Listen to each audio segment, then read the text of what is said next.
안녕하십니까. 에듀일에서 민법을 강의하고 있는 심정욱입니다.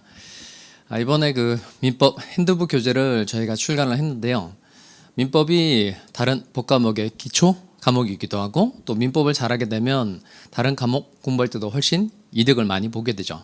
그러니까 민법이 시험 합격에 있어서 가장 중요한 과목이라고 할 수 있는데 사실 공부를 해보면 양도 많고 특히 암기사항을 잘 정리를 해야 문제 접근하기가 좋아지죠. 그래서 이 핸드북 교재는 그 많은 내용 중에서 시험장에서 꼭 여러분이 기억해야 될 사항들로만 모아놓은 게 핸드북 교재예요. 이걸 그 지금까지 공부도 뭐 강의도 듣고 뭐 기출문제도 풀고 이렇게 하셨을 텐데 이 핸드북 교재에서 암기 사항들을 모아둔 거니까 이걸 왔다 갔다 출퇴근 시간이나 그다음 매일 1시간 정도 이 내용을 계속 꾸준하게 반복해서 보시면 시험장에서 엄청난 효과를 얻을 수 있을 겁니다. 그래서 이 내용을 잘 숙지해서 최소한 5번 이상 본다는 마음 가지고 꾸준하게 반복해서 보시기 바랍니다. 그다음에 요 강의는 그 핸드북 교재 중에서 특히 여러분이 잘 틀릴 만한 내용 그리고 시험에 자주 출제되는데 정확하게 법률 관계를 파악해야 될 사항들로 강의를 좀 꾸려봤는데요. 첫 번째가 이제 이중매매 법률 관계 내용을 골랐습니다. 왜냐하면 이중매매가 민법이 들어간 다른 모든 등의 중요한 논점들이 많이 포섭이 되니까 두루두루 걸치는 내용이 많은 거예요. 그래서 내용 하나하나 확실하게 잘 정리해 두시기 바랍니다. 이중매매가 누구나 다 쉽게 아는 것 같아도 실제 해보면 객관식에서 틀리는 부분이 꽤 많이 생기죠. 자, 먼저 이중매매는 그림 좀 볼까요? 갑 건물 가지고 있고 건물에 대해서 이제 을과 매매 계약을 체결한 겁니다. 그러니까 을과 체결한 건 뭐가 되죠? 제1매매. 그러니까 이중매매는 갑이 2번 파는 게 이게 이중매매가 되는 겁니다. 항상 계약을 체결하면 당사자에게 이제 이름이 생기죠. 그러니까 원래 아무것도 없을 때는 당사자 이름이 없다가 계약을 체결하면 당사자 이름이 생기는 겁니다. 그럼 요 제1매매 계약을 기준으로 하면 갑의 이름 뭐죠? 이 사람은 매도인, 을의 이름은 그냥 매수인이 아니고 제1매수인, 갑은 매도인, 을은 제2매수인이 되는 겁니다. 갑이 을과 계약을 체결하고 나면 병과 또 계약을 체결한 거예요. 이게 이중매매라는 겁니다. 그러니까 병과 계약을 체결한 거, 이건 병의 이름 뭐죠? 이 사람 제2매수인. 그러면 요 갑이 을과 계약을 체결하고 난 다음에 병과 또 계약을 체결하고 병이라는 사람에게 소유권 이전 등기를 넘겨준 거예요. 그러면 이중매매는 원칙적으로 유효예요, 무효예요? 유효죠. 그러니까 유효한 이유가 뭐죠? 이게 계약자의 원칙 때문에 그렇죠. 그러니까 계약자의 원칙은 계약 체결의 자유, 상대방 선택의 자유, 내용 결정의 자유, 방식의 자유 이렇게 4가지가 있는데 요 갑이 을과 계약을 체결할 거냐 병과 계약을 할 거냐 자체를 원칙적으로 자유롭게 결정할 수 있다 없다 있죠. 그래서 이중매매는 원칙적으로 유효이다 무효이다 유효. 다만 요 이중매매가 유효하고 병 앞으로 등기가 됐으니까 누가 소유권을 취득하는 거예요? 병이 소유권을 취득하는 거죠. 따라서 병이라는 사람은 건물에 대해서 소유권을 취득하게 된다는 겁니다. 그다음 조심하셔야 될 건 뭐냐면 그러면 병이라는 사람은 소유권을 취득해서 좋은데 요 갑이 을에 대해서 지고 있는 건물 소유권 이전 채무는 불가능하게 된 거죠. 이게 원시적 불능인가요? 후발적 불능인가요?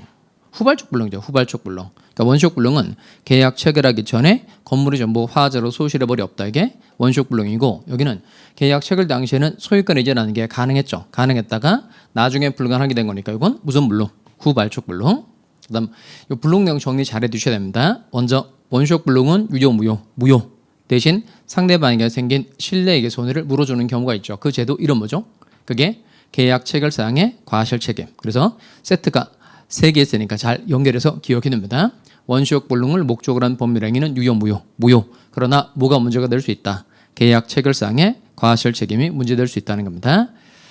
자, 그럼 이건 제1매매 계약은 건물 소유권 이전이 나중에 불가능하게 된 거니까 이건 무슨 불능이 되는 거죠? 후발적 불능. 그럼 이때 이 후발적 불능의 경우에 갑이라는 사람에게 소유권 이전을 못한 것에 대해서 갑에게 귀책 사유가 있어요, 없어요? 있죠.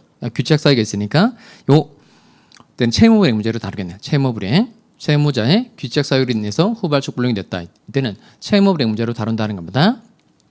결론적으로 정리를 하면 요 이중매매가 유효할 때는 병이 소유권을 취득하는 거고 제1매매 계약은 당해 법률행위가 그냥 유효한 겁니다. 그런데 채무자에게 귀책 사유가 있으니까 이때는 채무불이행 문제로 성질이 바뀌게 되는 거예요. 그럼 채무불이행이라고 그랬으니까 을은 갑이 채무를 불이행했으니까 갑과 맺은 계약을 뭐 할 수 있죠? 해제할 수 있죠. 해제. 다만 이때 이 계약을 해제할 때 있어서 최고해야 돼요? 할 필요 없어요? 할 필요 없죠. 이거 이행불능이죠. 이행불능의 경우는 뭐 없이 최고 없이 곧바로 자기 채무를 이행하지 않고 계약을 해지할 수 있다는 겁니다.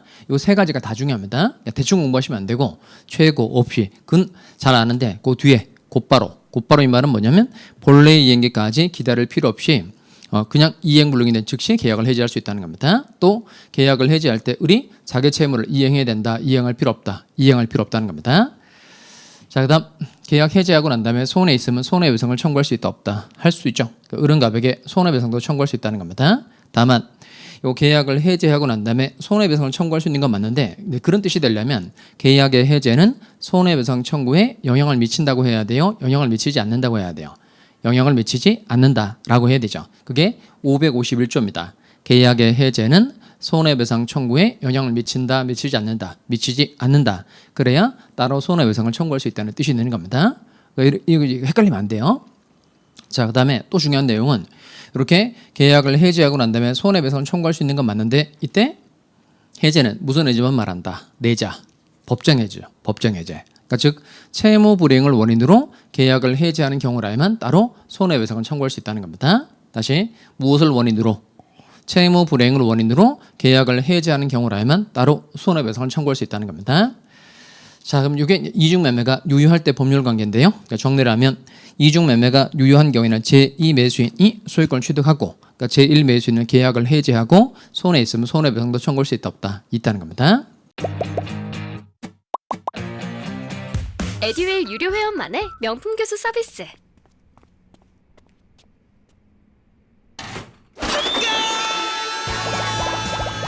합격이 쉬워지는 명품 교수님 혜택. 오직 에듀윌 유료 회원에게만.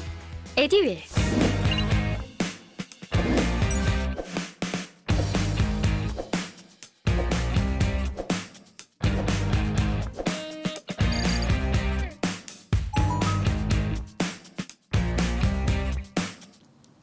자, 그다음에 이번엔 요갑 이 사람이 을과 매매 계약을 체결하고 을로부터 중도금 지급받은 겁니다. 중도금 이상 지급받고 갑이 병이라는 사람에게 이 건물을 팔고 병이라는 사람에게 소유권 이전 등기를 넘겨준 거예요. 자, 그럼 먼저 해결을 하나 하고 넘어가야 될 게 먼저 이때 요 갑이라는 사람에게는 범죄가 성립해요, 성립하지 않아요? 범죄 되죠.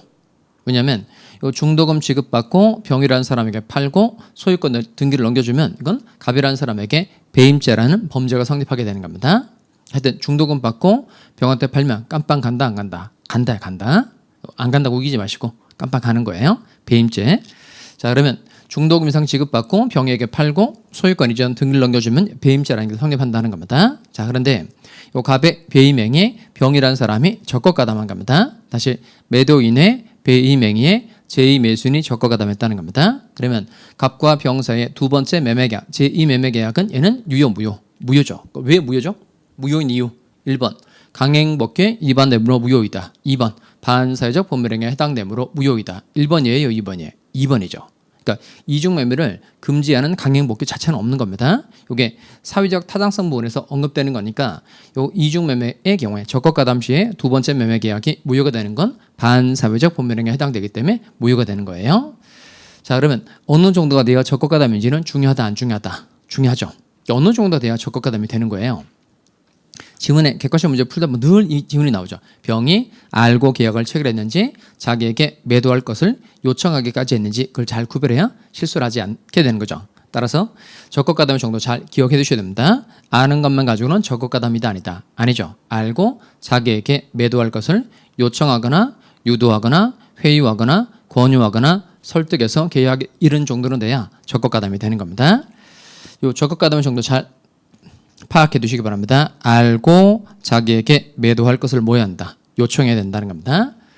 자, 그다음에 그러면 요 적법가담이 돼서 갑과 병 사이의 두 번째 매매 계약이 반사회적 법률행위에 해당돼서 무효가 된 거예요. 자, 그럼 이때 요 제1매수인 을의 경우에 소유권 되찾아 가지고 오는 방법 잘 판단해 두셔야 되죠. 먼저 무효는 누가 주장할 수 있죠? 누구든지. 무효는 누구든지 주장할 수 있죠. 무효의 개념 3개 생각나요? 무효의 개념 3개. 첫 번째, 무효는 언제부터? 처음부터 아무런 효력이 생기지 않는 것. 두 번째, 무효는 누가 주장할 수 있다?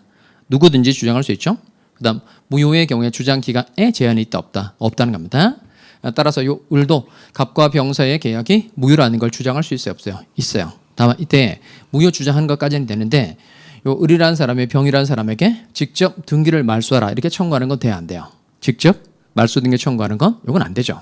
왜냐하면 둘이 계약을 체결한 적이 있거나 세 사람 사이에 합의가 있거나 그래야 되는데 을과 병은 계약을 한 적도 없고 세 사람 사이에 중간 생략 등기에 관한 합의 이런 것도 없으니까 을은 병이라는 사람에게 직접 등기를 말소하라라고 청구하는 건 된다 안 된다? 안 된다는 겁니다.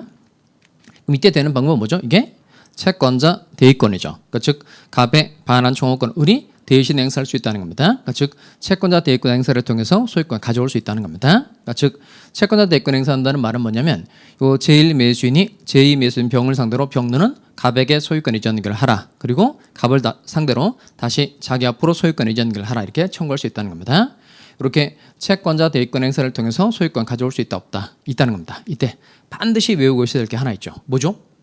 요거. 채권자 대의권을 통해서 소유권 대체자가 가져오는 건 되는데 채권자 취소권은 된다 안 된다? 안 된다는 겁니다. 그러면 채권자 취소권은 안 되는데 왜 안 되는 거예요? 알 필요 없죠.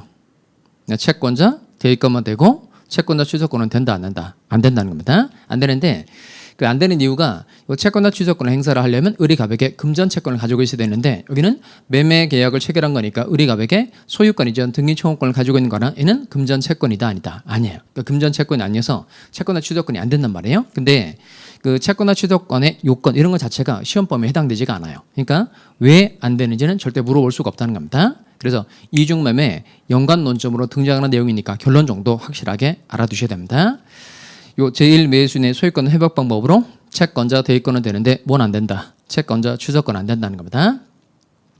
늘 객관식 문제를 풀어보면 가장 중요하게 다뤄지는 부분이 병이 정이라는 사람에게 목적을 되팔았을 때죠.